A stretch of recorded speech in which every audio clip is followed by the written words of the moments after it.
She didn't come looking for love. She came to marry a dead man with 2 daughters, a suitcase full of second chances, and a plant that hadn't bloomed in months. What she found wasn't what she planned. It was quieter, stronger, and it took root before anyone noticed. Before we get started, while you're lying comfortably, please like the video and subscribe to the channel, but only if you really love what I'm sharing here. Comment below and let me know where you're listening from and what time it is. Let's get started. Jack Morrow wasn't waiting on anyone that morning. He stood on the front porch of his weather-worn house, hands resting on his hips, watching the last train of the week whistle off in the distance, just like he always did, out of habit, or memory, or both.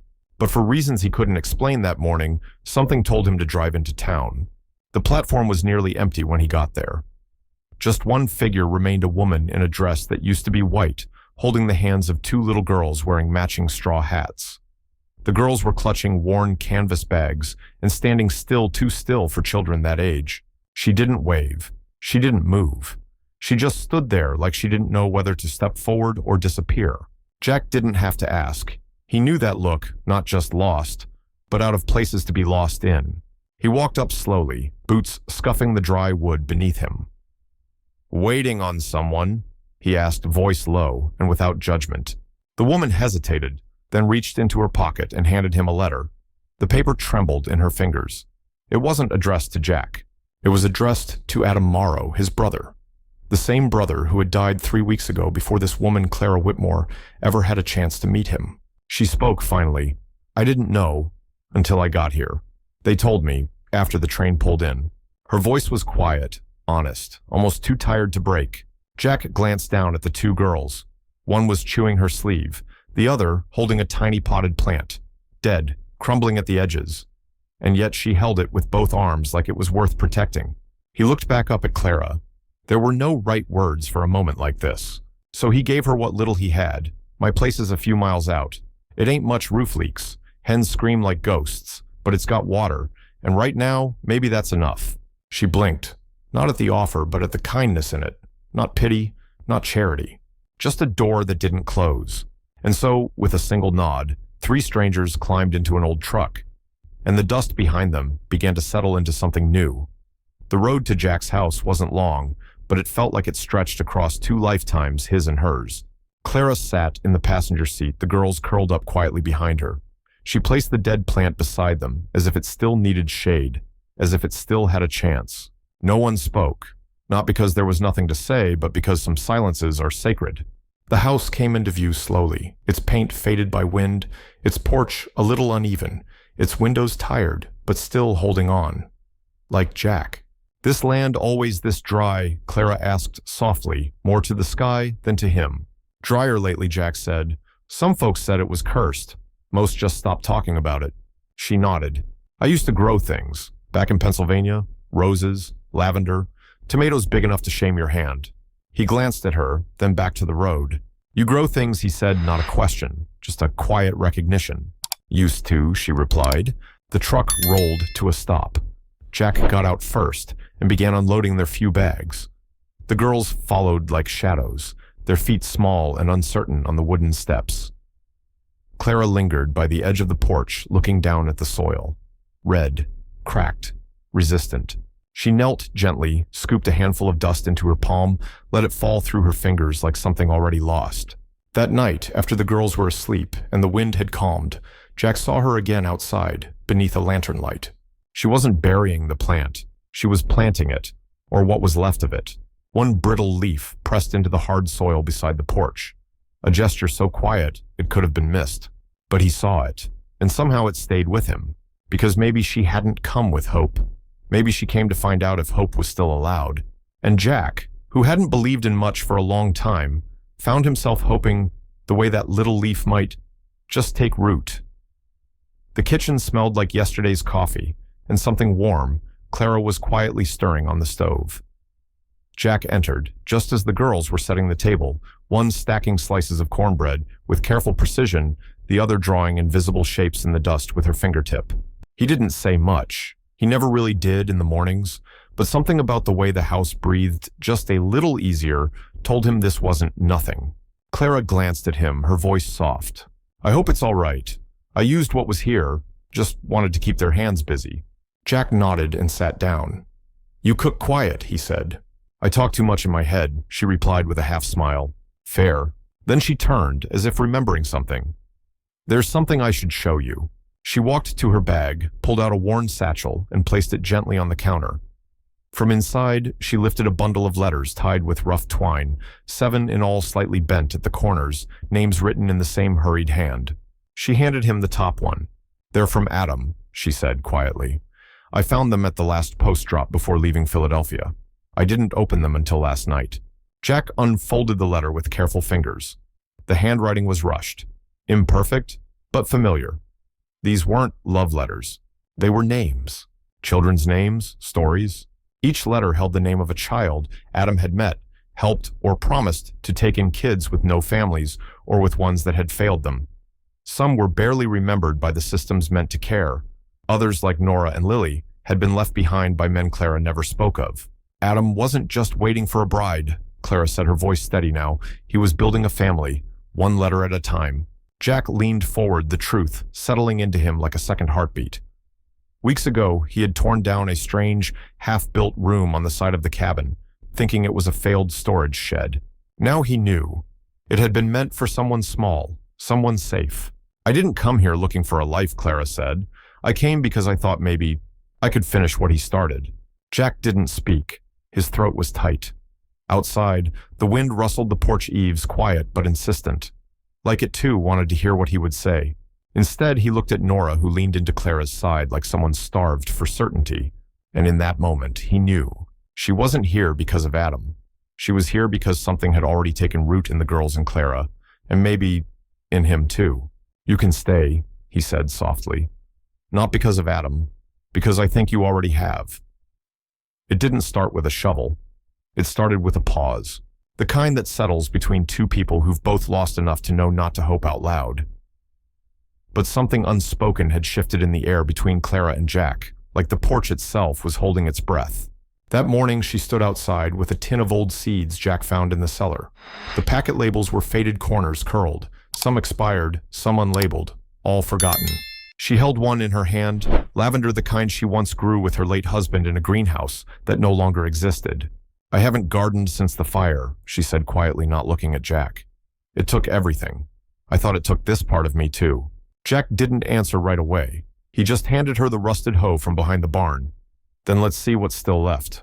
They chose a patch of ground near the porch, tired, cracked, skeptical earth. The girls sat nearby on a wool blanket, sorting seeds with the reverence of children who've been taught that small things matter.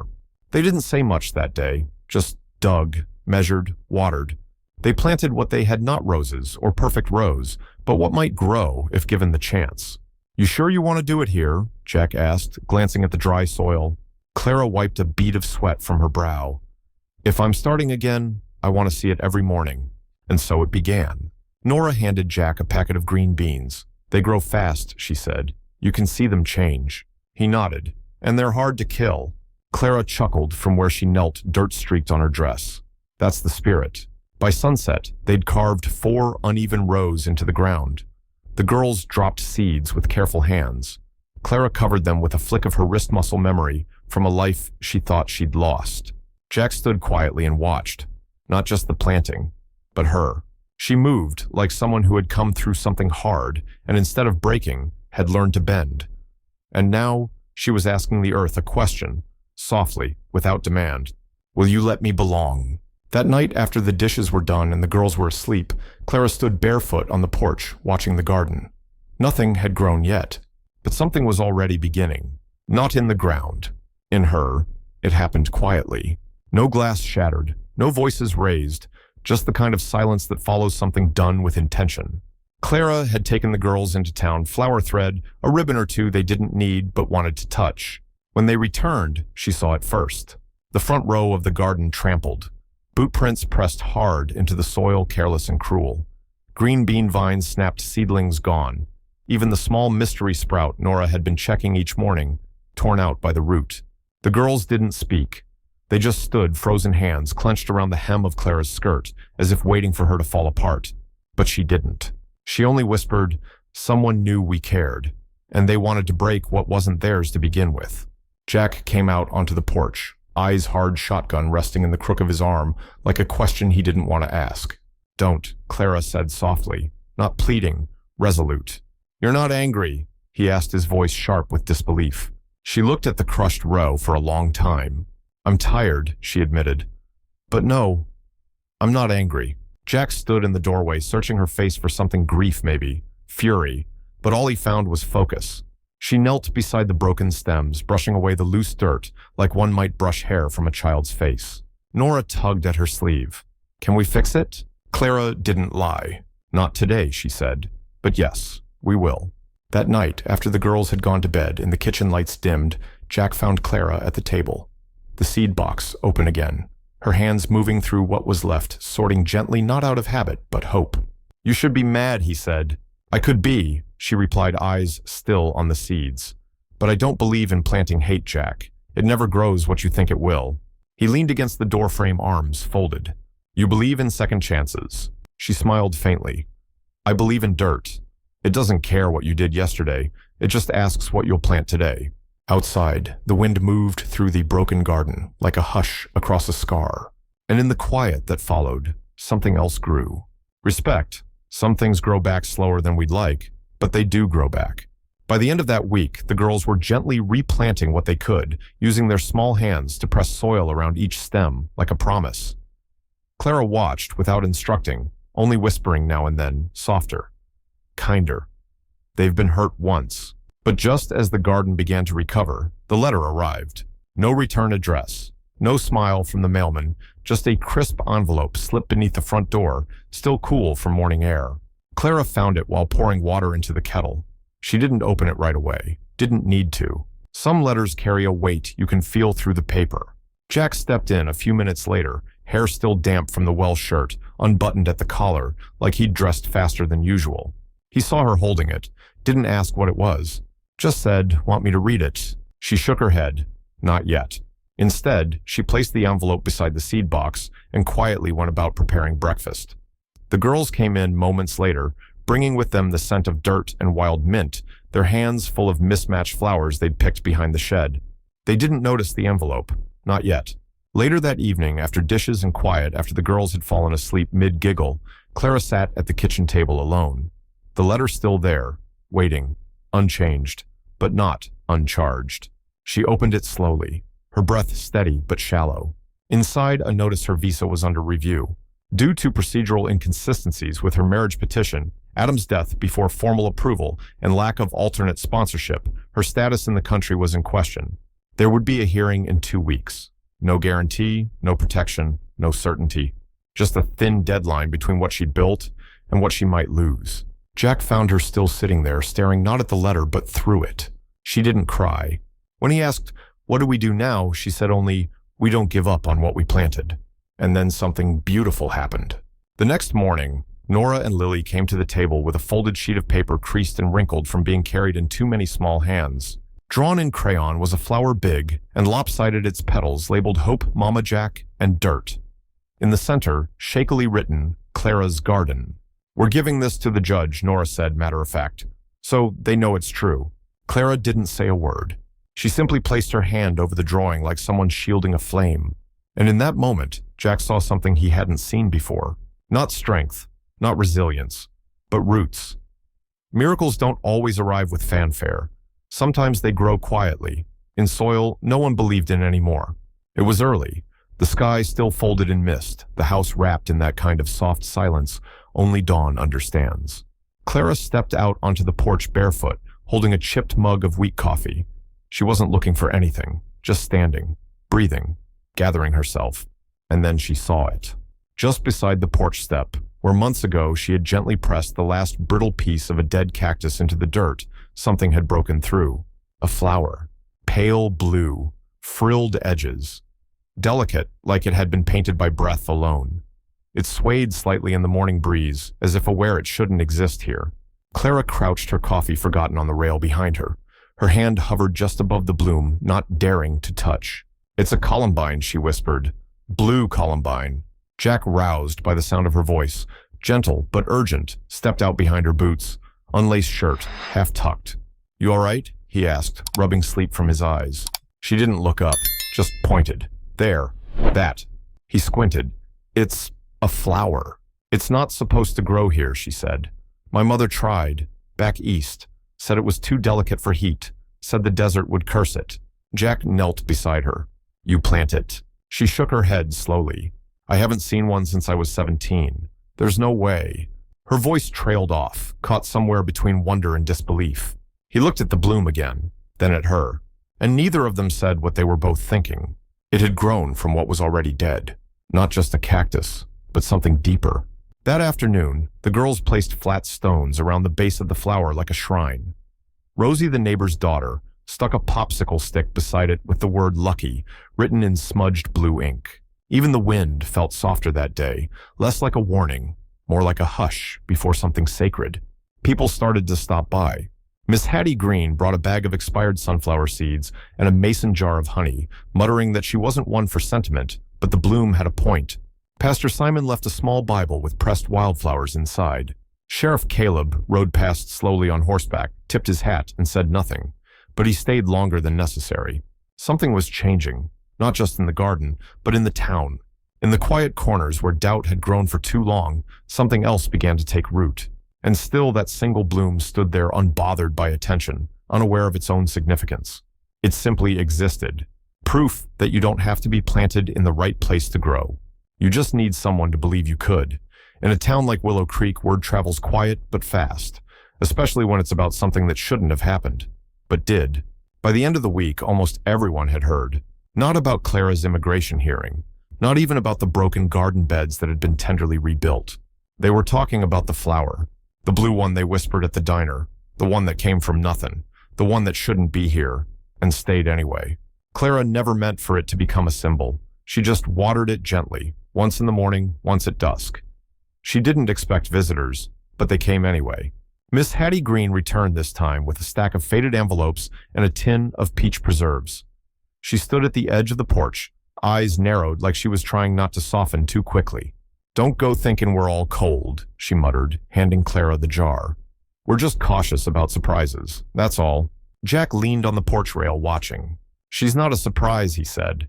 She's what this place forgot it needed. Miss Hattie didn't argue. She just nodded once and walked back the way she came, a little slower than before. That evening, as Clara tucked Nora and Lily into bed, the girls whispered something that made her pause at the door. Mama, will the plants know we love them? Clara smiled, smoothing the quilt over their feet. They'll know, she said softly, but only if you don't. Out on the porch, Jack sat beside the tin can where Clara had once placed the last piece of that cactus. To his quiet surprise, something else had started to grow tiny, pale green, with no label and no permission. He didn't touch it, he just watched. And in the hush of twilight, it occurred to him, maybe the earth doesn't need permission to heal, maybe people don't either. The next morning, Pastor Simon made an announcement at the little church at the edge of town. No sermon, no preamble, just a single line. We've written a statement of character for Clara Whitmore. If you believe she belongs here, the pages are in the back. No one clapped, no one stood. But after the service, they lined up quietly like people approaching a grave, not to mourn, but to witness something reborn. Over 70 names signed that petition. Old hands, young hands, hands that once pushed her away, now pulling her closer. That afternoon, Jack found Clara sitting by the garden letter in one hand, petition in the other. Did the sheriff give you grief? She asked, not looking up. Jack sat beside her. Nah, he said. He had your biscuits. You're safe. She chuckled under her breath. For now. Jack looked out at the girls still digging trenches in the dirt for the next round of seeds. You scare easily, he asked. Clara leaned back, brushing hair from her cheek. Not anymore, she said. There's not much left to fear, except forgetting how to try. Jack turned to her slowly, and in that moment, she wasn't the woman who had stepped off a train with a dead plant. She was the one who made strangers feel like neighbors again. The woman who taught a town how to remember hope. The air that morning didn't feel tense. It felt reverent. Like even the wind had paused, aware that something quiet but important was about to happen. Jack woke before sunrise, lacing his boots in the dark. Clara was already in the kitchen, packing a cloth bag with documents. The town petition, Pastor Simon's letter, the girl's crayon drawing, folded carefully between cardboard to keep it from bending. She wore a pale blue dress, simple but softened by time. Miss Hattie had left it on the porch the day before with a note. It has a little hope sewn in. Might fit you too. Nora and Lily sat at the table in silence, eating oatmeal without a fuss. Emery held a bundle of wildflowers. Lily had braided her own hair and tied the ends with mismatched ribbons. Jack stood by the door with his truck keys and a shirt he hadn't worn since Adam's funeral. He looked at Clara, then the girls. "You ready?" he asked. She shook her head. "But I'm not afraid." Jack nodded. "Then we're all right." The courthouse in Maple Ridge wasn't grand. 3 chairs behind a desk, a flag in the corner, a fan overhead that creaked more than it cooled.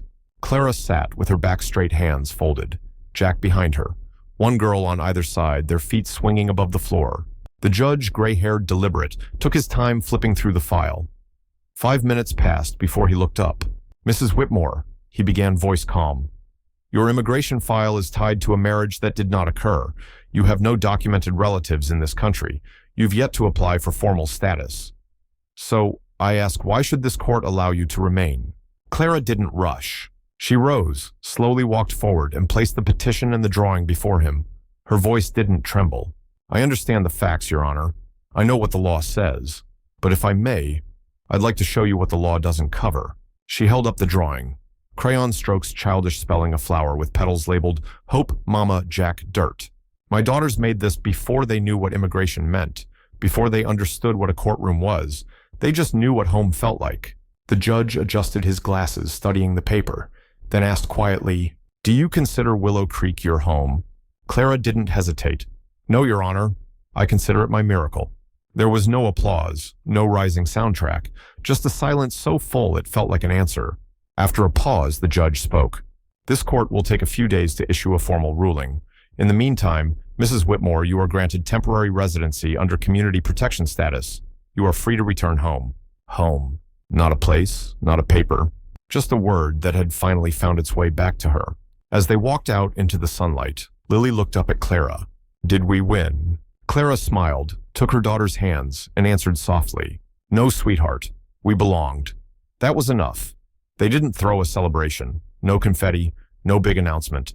But when Jack's truck pulled back into Willow Creek, there were 3 pies cooling on the porch. A bundle of lavender, tied with red, white, blue ribbon. And a note from Pastor Simon, thumbtacked to the door. We knew. Now it's official. Clara stood by the garden gate, her hand resting lightly on the wood. The rows she had once planted with borrowed seeds were now alive with green. Tomatoes, squash, snap peas, climbing gently up makeshift trellises. The blue columbine still stood a little taller now, joined by 2 smaller blossoms, as if it had whispered to the soil, "It's safe. You can grow here." Jack stepped beside her, quiet as ever. "You all right?" She nodded. "I think," she said, "eyes on the soil, the earth's forgiven me." He chuckled. "Took its time." She glanced sideways at him. "So did you." He didn't argue. Instead, he reached into his shirt pocket and handed her a folded slip of paper. Blank marriage license. No pressure, no date, just names waiting to be written. "Are you proposing?" she asked, one eyebrow raised. He shrugged. "I'm suggesting." Clara smiled, slipped the paper into her apron pocket. "Then I'll think about it. Over dinner." "That's not a no." "No," she said, fingers brushing the leaves of a snap pea vine. "It's just the start of something that deserves to grow slow." That evening, they ate outside. Nothing fancy, grilled vegetables, lemonade, laughter that didn't ask for permission. The girls danced barefoot beneath the string lights Clara had found in the old barn. Jack strummed a few slow chords on the porch swing, and beside the steps, the tiny sign Rosie had carved still stood. Clara's garden where love took root. Later that night, as stars blinked awake above them, Clara slipped outside alone. She knelt beside the columbine, now softly swaying, and whispered something not in words, but in breath. Then she reached into her pocket and pulled out a folded piece of paper, a letter she'd written months ago. To herself. "Dear Clara, if you're reading this, it means you stayed. I hope you remember why." She read it slowly, then buried it gently in the soil beside the strongest root. Because sometimes when life gives back what you thought you'd lost, you give something in return. Not for closure, but for continuation. The next morning, the sun rose soft and golden across Willow Creek. The swing creaked gently in the breeze. The garden shimmered with dew, and beside Jack's hand, Clara's fingers curled quietly into his, not to hold on, but to say, "I'm still here, and I'm still growing. If this story found a quiet place in you, thank you for letting it stay a while." Here at Social Justice, We tell stories that grow from silence, from resilience, from places that don't look like miracles, until they do. Subscribe if this felt like home. Comment if you've ever grown something from what you thought was gone. And wherever you are right now, may your roots find their way.